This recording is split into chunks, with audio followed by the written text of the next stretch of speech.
You didn't come this far just to come this far.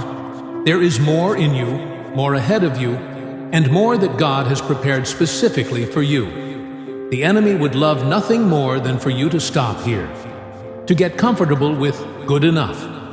But God's plan is not about comfort, it's about calling. And when you settle for less, you step out of alignment with the abundance God destined you to walk in.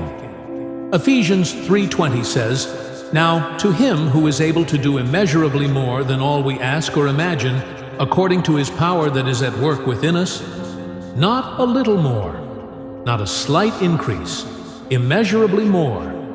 That means if you can imagine it, if you can dream it, if you can pray it, God can exceed it. But here's the tension. Life has a way of beating us into complacency. We pray and don't see change, so we stop asking. We try and it doesn't work out, so we stop expecting. But hear this, delays are not denials. Setbacks are not full stops. God's silence is not God's absence. You may have settled in your heart, but God hasn't settled on you. You may have downsized your vision, but heaven hasn't downgraded your assignment.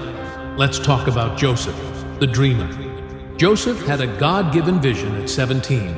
He saw himself rising up, leading, making impact. But what happened? His brothers betrayed him. He was sold into slavery, falsely accused, thrown into prison. If Joseph judged God's promise by his surroundings, he would have given up in the pit. He would have tapped out in the prison. But Joseph understood something. God's more often passes through seasons of less. He refused to settle in slavery.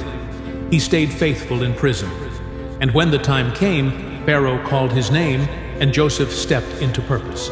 Genesis 50:20 says, "You intended to harm me, but God intended it for good to accomplish what is now being done, the saving of many lives."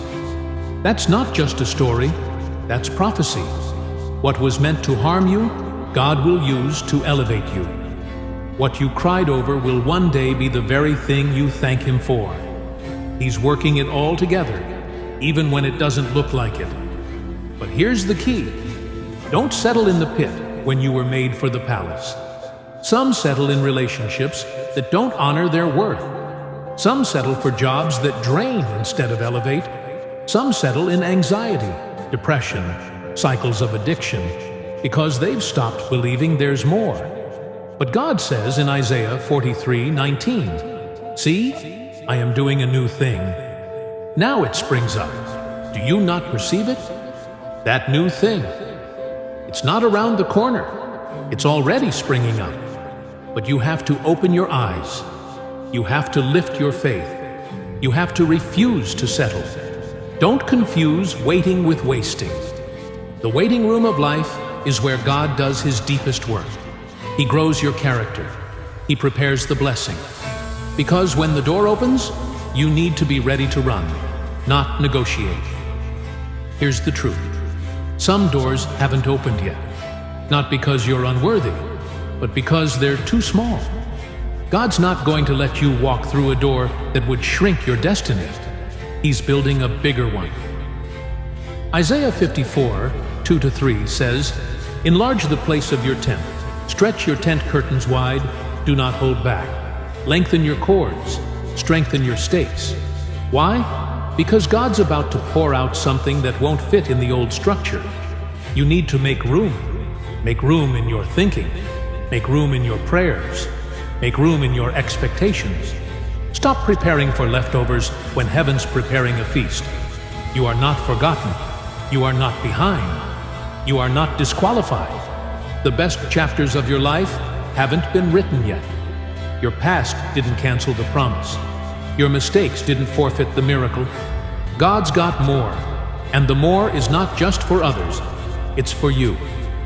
Jeremiah 29:11 says, "For I know the plans I have for you, declares the Lord, plans to prosper you and not to harm you, plans to give you hope and a future." So speak this over your life. I will not settle. I will not shrink. I will not doubt what God has spoken. I will rise. I will stretch. I will step forward, because God's got more for me. Don't let temporary frustration rob you of permanent favor. Don't confuse a slow season with a dead one. Joseph looked forgotten, but heaven never lost sight of him. And at the appointed time, everything changed in a moment. That's what God can do for you. One phone call, one opportunity, one divine connection. It doesn't take long when it's your time. It just takes alignment. So don't settle. Don't build a house in a dry season. Don't accept survival when you are called to thrive. There's more ahead. There's blessing ahead. There's joy ahead. There's peace that passes understanding ahead. God's got more for you. More strength, more wisdom, more favor, more open doors. And when you believe that, when you live like that, you won't just survive, you'll soar. You won't just get by, you'll walk in the fullness of God's promises. Lift your faith, because the best is yet to come.